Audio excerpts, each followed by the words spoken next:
Hey everybody, this is Omar here, the Knife Sharp Guy, and I'm coming at you with another exciting video. Today's topic, I don't have any brand new knives right now, but today's topic is a topic that's very near and dear to my heart.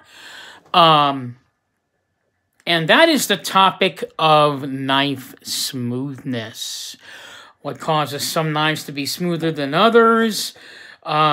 Is there a difference in knives? Why do some knives feel differently when it comes to the way they flip and the way they feel and so on and so forth? And that's pretty much what this video is about.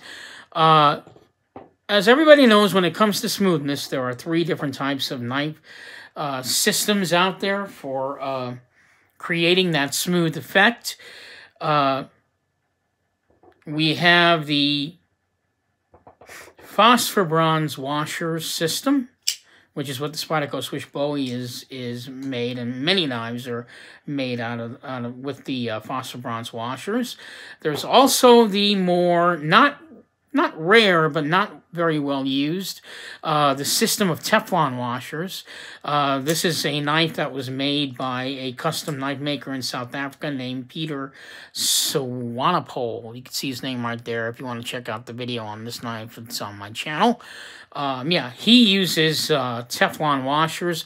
I believe they are cheaper than phosphor bronze, which is why he's using them, because he's a beginning knife maker.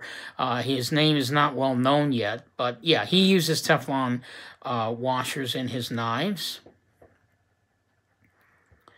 This is the Kershaw Tilt, which is a knife that is well known for obviously inventing the KBT ball bearing system that we all love now.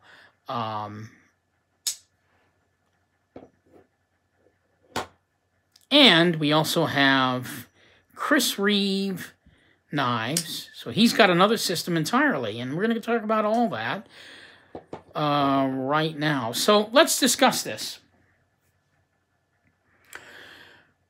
What makes some knives smoother than others? Sometimes it's a mystery, like this knife here. Okay, this is the Spyderco Swiss Bowie. Got to get that oil off. There you go. Sorry, I actually did that. I didn't have to oil it. So this is my Spyderco Swiss Bowie. I just had it customized, royal blue and bronze. So this is the Spyderco Swiss Bowie. And this knife is constantly being talked about as far as its smoothness. It's constantly being talked about so much that they compare it to Chris Reeve knives. Both these knives do not have any ball bearings in them. They're both with phosphor bronze washers, but they're actually built differently as far as the smooth system that's put in there. And let's go ahead and move these other knives out of the way, because I'm going to get to those in a minute. I just kind of want to focus strictly on Spyderco Swiss Bowie and the Chris Reeve knives. In this case, I could have used a Spence 21, but I wanted to demonstrate the smoothness of Chris Reeve knives, and I thought the Inkosi was a better choice. So when it comes to smoothness, this knife, who knows why it's as smooth as it is. It runs on phosphor bronze washers, right? There's nothing particularly special, really, about the knife. The only thing that I can think of, the only reason why, got to get more oil off of that, the only reason why I think that the knife is even as smooth as it is due to the genius of Marcin Swish, who's the inventor of the Spyderco Swiss Bowie. I just think it's really just the ratio of blade, the weight of the blade and the weight of the handle is what makes it to be as smooth as it is. Because the phosphor bronze washers are nothing special in the knife. They're just regular phosphor bronze washers. But the knife does feel a lot smoother than other knives with phosphor bronze washers in them. And yet no one has been able to really explain why this knife is so smooth. This knife is so smooth that they actually compare it to a Chris Reeve knife, most of the time the Spence 21, which is kind of unfair. And I say that it's unfair because Chris Reeve has his own phosphor bronze washer system. Now, putting the Spyderco Swiss Bowie aside for a second, Chris Reeve, as you know, he's kind of hard to categorize. Some people say he's a production knife maker. Some people say, well, no, he's actually custom. Other people even call him a mid-tech, which I think is kind of pushing it, because mid-tech just basically means that we don't know what parts are made by hand, what parts are made by machine, whether some parts of the knife were fished out from some other country. That's basically the concept behind the mid-tech. And with Chris Reeve, yes, his knives, some parts of his knives are made by hand. Yes, some of his parts are made by machine, but none of his parts that he makes are fished out from someplace else. Everything takes place within his own factory. Now, that being said, the washer system in his knives are his own, guys. He didn't bother to use the regular phosphor bronze washers that some other knife makers use. He decided, I want to do things my way. That is the concept behind Chris Reeves. I'm going to make things, do things, everything differently. Not necessarily better than the other guys. I'm just going to do it differently. And if it turns out to be better than the other guys, hey, more power to him, right? So what Chris Reeve did was pretty genius. Now, his knives also have phosphor bronze washers, okay? But his phosphor bronze washers have cut out holes in them. So if you can imagine the round discs that you see inside if you've ever taken a knife apart, inside the knife there are these washers in them, okay, on both sides of the knife. That's what allows the knife to open and close very smoothly. But Chris Reeve did it differently. He actually cut holes in the washer to hold the lubricant so that you wouldn't have to oil your knife as much. Basically, you put the proper amount of lubricant. Obviously, he puts his own lubricant, and his own lubricant's awesome. Basically, you put the proper amount of lubricant in each of the holes so that when you flip the knife, right, you're not losing any oil. Oil is not going in any direction. It's just staying. The proper amount of lubricant is actually staying inside the pivot of the knife, which gives it that hydraulic feel that everybody talks about. That's why the knife, in my opinion, is always got that hydraulic feel. When you open the knife slowly like this, you can feel it. They call it hydraulic, and they're pretty much correct. I can't think of any other way to describe that feeling when you flip open a Chris Reeve piece. So again, when it comes to smoothness, Chris Reeve does things differently, but that doesn't detract the fact that the knife is very, very smooth. And it's this kind of smoothness that all of us knife makers want to have over and over again, just like Spyderco Swish Bowie, right? So we now move on from phosphor bronze washers, right? The two different types. And this one is a real rarity because he's the only one that uses that. I don't know of any other knife out there that cuts holes just so they can hold the proper amount of lubricant in the knife to produce that hydraulic feel. I'm pretty sure Chris Reeve patented it, so I don't think anybody's allowed to steal that. But in any case, he does things differently. So that's it for the phosphor bronze washers, right? So now we move on to a cheaper alternative, right? Why is that important? Well, it really isn't, because to be honest with you, and it's been debated by a lot of people, there's really nothing bad to say about Teflon washers. They're incredibly durable, right? They're not going to break. You can't break them. They feel like plastic, right? And yet you insert them into the knife, you get that same smoothness as you would on a phosphor bronze washer knife. In most cases. Unless the knife is made, I don't know, by a bad knife maker. But other than that, this effect that you see me doing where I just flip it and the knife pops out, that's always going to happen. And which basically proves that phosphor bronze washers are not the only way to go. I mean, if you're a beginning knife maker like this guy, you're probably going to want to use Teflon washers simply because phosphor bronze washers are not cheap. So that's probably what the deal is with phosphor bronze washers. If you're a beginning knife maker, you're probably going to, or maybe a beginning knife company, whatever the deal might be, you might want to use Teflon. Who knows? But there, in my opinion, again, it's my opinion, I don't notice the difference between this when I open and close it, and this. It's the same. You know, it's the same. And yet there are two different types of washers that are in there producing that same effect. So now let's move on to another category, guys, all right? As you guys know, when it comes to smoothness, there's phosphor bronze washers, right? And then there's ball bearings, ball bearing system. Now, there's two types of ball bearing systems.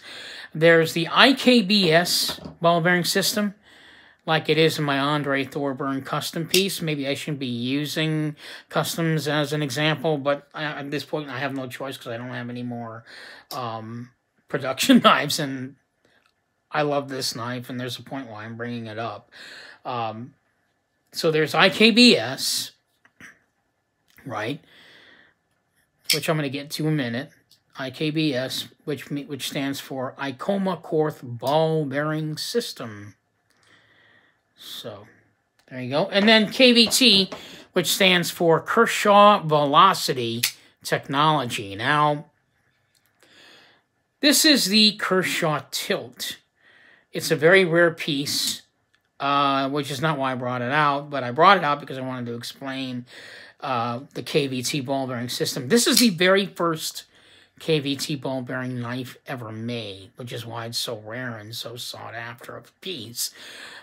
So, in case you guys didn't know it, what is the difference between the KVT ball bearing system and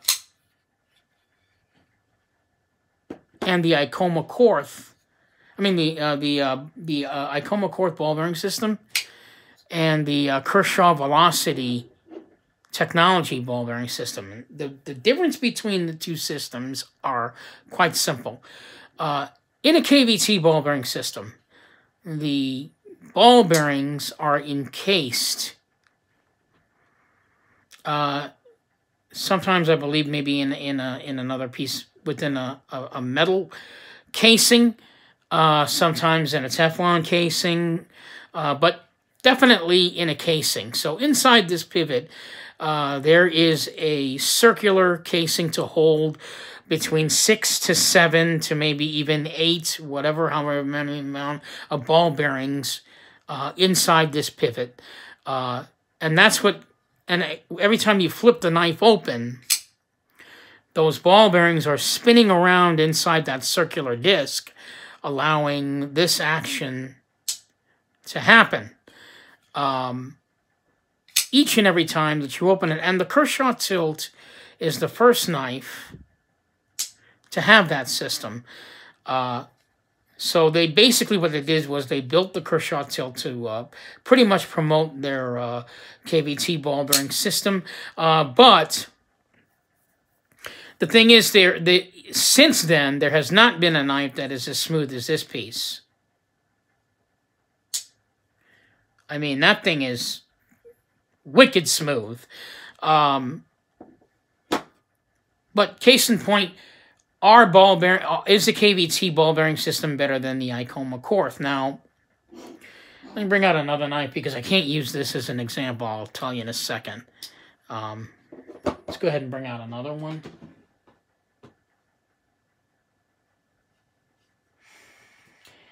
So this is the ZT-0900, as you guys know, right? I had it anodized again. You know, this one. You can check out that video later. So this is the KVT ball bearing system as it is. Now, as you notice, it's not as smooth as the Tilt. The Tilt is incredibly smooth. I mean, this is silky, silky, right? So the ZT-0900 doesn't have that same smoothness. In fact, it's, you know, even though it is smooth, it's definitely smoother than a phosphor bronze. But it is not as smooth as a Tilt. So both of these are KVT ball bearing systems. So the idea behind the KVT ball bearing system is to minimize, I guess, I don't know. In my opinion, I think KVT was invented to minimize the amount of ball bearings that you would use to produce that effect. And I believe it's probably more economical I believe. Let me get this knife out of the way. But it's still a lot of people's opinion that the IKBS or the Icoma Korth ball bearing system is better. Now, the difference between the Icoma Korth ball bearing system, let me get this out of the way, and the KVT ball bearing system is unlike the KVT ball bearing system where the ball bearings are encased. What they do with this is, and somebody correct me if I'm wrong, because I'm not really quite sure, but the Icoma Korth ball bearing system is sort of quite different in a sense that the ball bearings are not loose. Basically, there's a circular trench inside the pivot where they insert as many ball bearings as they possibly can get in there, right? And that produces that sort of smooth effect that we're looking for. Now, the difference is if you lose one of the ball bearings in an Icoma Korth ball bearing system, the knife will still work. It's not going to be as smooth as you'd like it, but the knife will still work. That's one of the main differences. And also,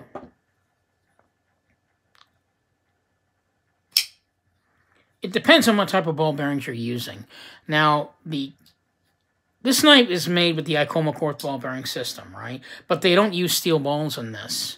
That's another thing that's interesting about different types of ball bearing systems is that this knife uses ceramic ball bearings, meaning unlike steel balls, some people say, well, it's more spherical than steel balls. Ceramic balls are more spherical than steel balls. Other people think that they're exactly the same. I don't know if that's true or not. I do know this much. Unlike steel ball bearings that constantly have to be lubricated, these guys can run dry. Ceramic bearings can run dry. You don't need to lubricate them, and they're always going to fall shut. They're always going to have that fall shut experience. Now, the combination of ceramic bearings and the fact that the ball bearings are sitting inside a trench nice and loose is what makes the knife smoother than a KVT ball bearing system. Now, think about this for a second.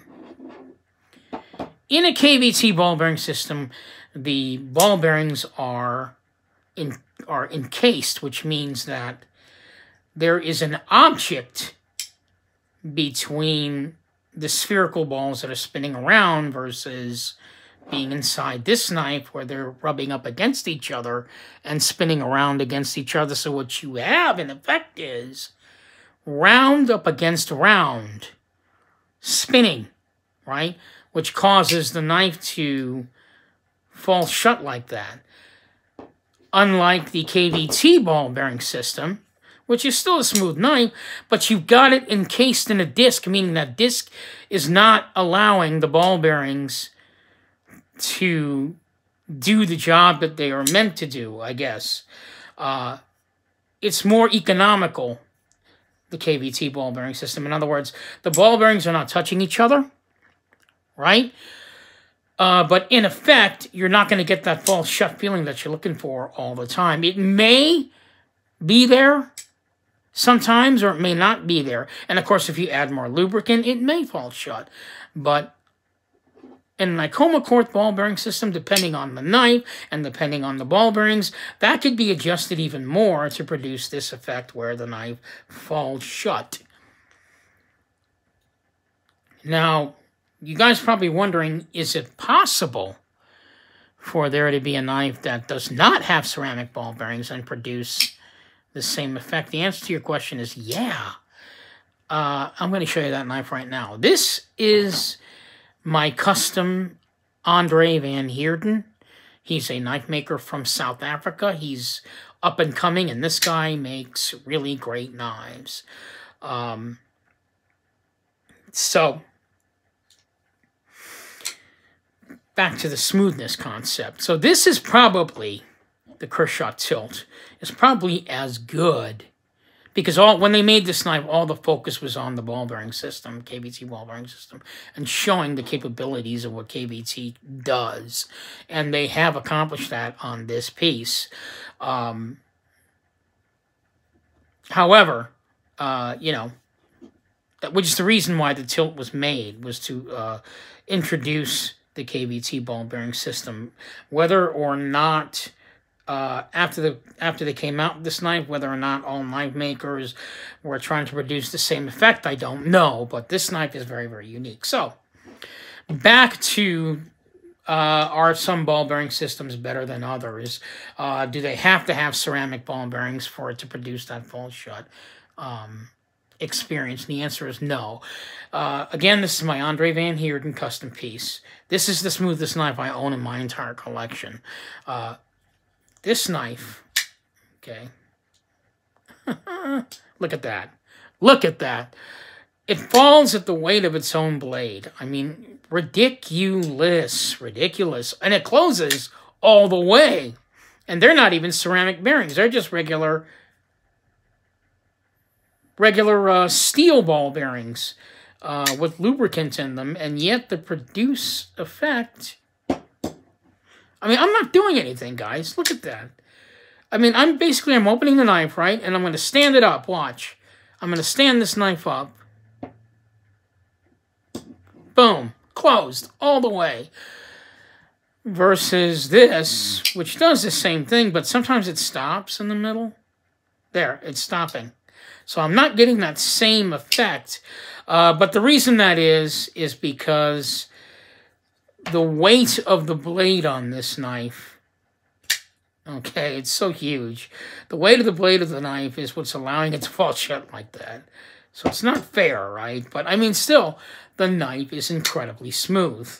It opens smooth, it closes smooth. So, in my final analysis of knife smoothness, what do you guys think?